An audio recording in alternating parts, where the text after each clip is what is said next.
فوج کے بغیر قوم اور قوم کے بغیر فوج دشمن کے لیے آسان شکار ہوتی ہے۔ آزادی کا درد غلامی کے سکون سے بہتر ہے۔ اگر کسی قوم کو بغیر جنگ کے شکست دینی ہو تو اس کے نوجوانوں میں فحاشی پھیلا دو۔ دو قسم کی لعنتوں سے ہمیشہ بچو، مایوسی اور ذہنی عیاشی۔ انسان پہلے مایوس ہوتا ہے، پھر ذہنی عیاشی کے ذریعے راہ فرار اختیار کرتا ہے۔ اسلام تلوار کے زور سے پھیلا تھا یا نہیں، لیکن میں اسلام کے تحفظ کے لیے تلوار کو ضروری سمجھتا ہوں۔ دشمن سے پہلے غدار کو قتل کرنا ضروری ہے۔ جس قوم کے نوجوان بیدار ہو جائیں، اس قوم کو کوئی شکست نہیں دے سکتا۔ امت جان دینا جانتی ہے، یہ سرفروشوں کی امت ہے، مگر ایمان فروشوں نے ہمیں زنجیریں ڈال رکھی ہیں۔ مجھے نظر آ رہا ہے کہ فلسطین کا خطہ امن سے ہمیشہ دور ہی رہے گا۔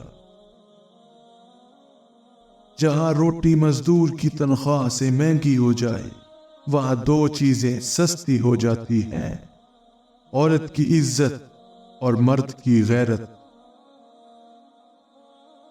شیر کو کوئی فرق نہیں پڑتا کہ ایک گیدڑ کیا سوچتا ہے۔ وہ وقت بھی آ جائے گا جب فوج بھی عیاش سپاہیوں کا گروہ بن جائے گی اور اس کے سالار دشمن کے ہاتھوں میں کھیلیں گے۔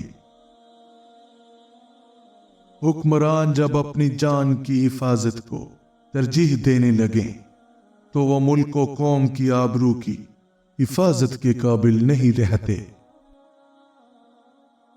ایک جاسوس دشمن کے پورے لشکر کو شکست دے سکتا ہے، اور ایک غدار اپنی پوری قوم کو شکست کی ذلت میں ڈال سکتا ہے۔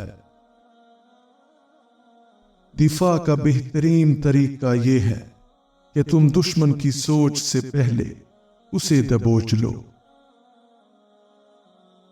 قوم کے شہیدوں اور قوم کی مظلوم بیٹیوں کو بھول جانے والی قوم کی قسمت میں کفار کی غلامی لکھ دی جاتی ہے۔ باوقار قوم کی طرح زندہ رہنا چاہتے ہیں تو اپنی روایات کو مت بھولیں۔ قوم کا ہر فرد اپنی جگہ بادشاہ ہوتا ہے، کسی بھی شخص کو قومی وقار سے محروم نہ کرو۔ مجھے یہ نظر آ رہا ہے کہ دشمن ملت اسلامیہ میں غدار پیدا کرتا رہے گا، اور وہ دن آ جائے گا جب غداروں کی گردنیں مارنے والے دشمن کو اپنا دوست کہنے لگیں گے۔ جہاں حکمران کے دماغ پر بادشاہت کا نشہ ہو، وہاں سرحدیں سکڑ جاتی ہیں، اور تسب و تاج کی خاطر حکمران اپنے مذہب اور اپنی غیرت کو بھی ترک کر دیا کرتے ہیں۔ اسلام کا سر بلند دیکھنا چاہتے ہو تو دوست اور دشمن کی پہچان کرنا سیکھو۔ سلطنت اسلامیہ کی کوئی حد نہیں۔ تم نے جس روز اپنے آپ کو اور خدا کے اس عظیم مذہب اسلام کو سرحدوں میں پابند کر لیا، اس روز سے یوں سمجھو کہ تم اپنے ہی قید خانے میں قید ہو جاؤ گے، پھر تمہاری سرحدیں سکڑنے لگیں گی۔ غداری کی سزا اسے دی جاتی ہے جو ملک اور قوم کی جڑیں کاٹے اور دین کے دشمنوں کے ہاتھ مضبوط کرے، خواہ حکمران خود ہی اس کا مجرم ہو۔